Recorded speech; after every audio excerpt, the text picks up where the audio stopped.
Roll the soap opera footage, please, because in 2009, the longest-running drama in TV radio history was canceled. It was the soap opera Guiding Light, and Emmy Award-winning actress Kim Zimmer, who had spent much of her career on the show, had to find a new job. She talks about the experience and the decline of the soap opera in her new book. I'm just saying, it says a lot more in it, too, which is out now. Welcome to Good Day, New York. Now, wait a second. You. The title's a little longer. Yeah. The new book is I Am Just Saying, 3 Deaths, 7 Husbands, and a Clone, My Life as a Daytime Diva. Yeah, but that's we can kind find of the tongue-in-cheek part. But we can find it as I'm Just Saying, right? Yes, you can go online and just type in Amazon.com, I'm Just Saying, and you'll see my book cover pop up. And Kim, that soap opera goes away, right? Yes. How difficult was it for you after that? It was very difficult, and for people who read the book, they'll see just how difficult it was. What was the for transition like? What happened? I was angry because of the way the show went off the air. I really wanted the show to end 2 years earlier, because go out, you know, in a blaze of glory. Yeah. Instead, we fizzled off the air after 72 years with radio and television. Yeah. I mean, and people become part of it. I'll never forget when I was a young police officer. We used to work nights. I was into Days of Our Lives with Bo Brady and Carly and that pretty girl with the dark hair. Yeah. I used to come home, because I was first married to Regina at that time, and I used to have mop and glow. I used to put on the floor. I used to clean the apartment. And I used to watch Days of Our Lives all the time. And I tell you what, when I missed it, when I went during the daytime, when I had to go to court. Yeah. Hey, Bo. Oh, okay. We could... I'm just saying, it's very exciting. We become part of it. No? Bo does speak to a point. People become addicted. They feel like they know you in real life. Athletes who sit in hotel rooms all day long, they get addicted to soap operas. I'm telling you, I feel like I know you because I've seen you so many times. Right. I feel like feeling touching you. You can kiss me on the cheek, too.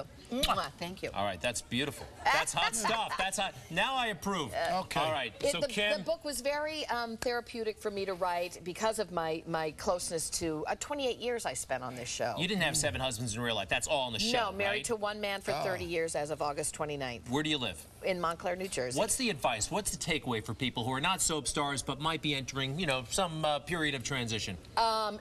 Face it with a sense of humor. Really? Humor is so important in life, especially when you get to be our age. You know what? It's so funny when you look at soap operas, Greg, and you see some of the most famous people. Who did you like play out with? You know, became real famous in the regular motion pictures. Alec Baldwin was one of my first leading men. Wow. Where? What were the circumstances? On The Doctors, NBC The Doctors. Wow. Yeah, there's a picture of. I was pregnant in this picture. That's my real husband. And Alec, of course. Boy, your real husband's handsome looking. He's very well. He was an actor for years. Yeah. Wow. And that's Alec. Alec Baldwin. Different era for him. I think Alec Baldwin, personally, Alec Baldwin. Forget about his political beliefs. I think he's one of the greatest actors that are out there. Oh my God, he's a fantastic actor. He is truly is. And his political beliefs are out there too. And we ride kind of the same rail there. So. Oh, so you're on that side. Yeah. Okay. I'm on a little bit on the other side. I'm sure you are. Okay. Kim, what do you want to do next?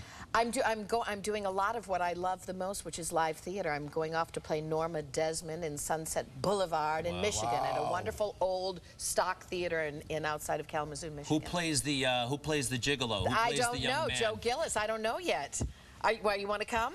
You could play a gigolo. I'm not young. I'm not young enough. I'm not young enough. He's got to be like 35. 35. Yeah, I'm a little north of that. But you look good. You look good. You ain't putting none of that Ferrucci juice in your hair. You look good. You got no gray. I appreciate it. I appreciate it very much. Well, Kim Zimmer, the book is I'm Just Saying, 3 Deaths, 7 Husbands, and a Clone. Oh, tell me real quick about the clone. Well, it took place at the time when they were cloning Dolly the sheep. Yeah. And when I would walk on the set at Guiding Light, when I was playing the clone, the crew would go, meh, meh, every time that sounds like harassment. That sounds like you could have. It was the hardest thing I've ever had to do, but it was the most gratifying, and I got to negotiate another contract for the clone.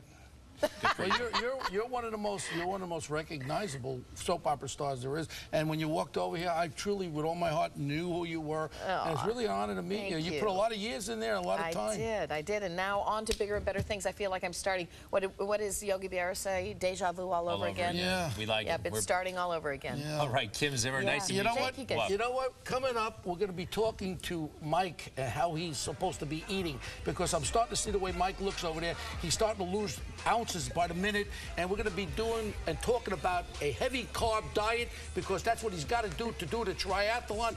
Michael? More food. Eat. More food. I get more food than you can imagine, Bo and Greg. And yeah, you know what? You got to add some extra calories to your diet when it comes to go doing a triathlon, and Lauren's going to tell me more about it in just a little bit. I love food.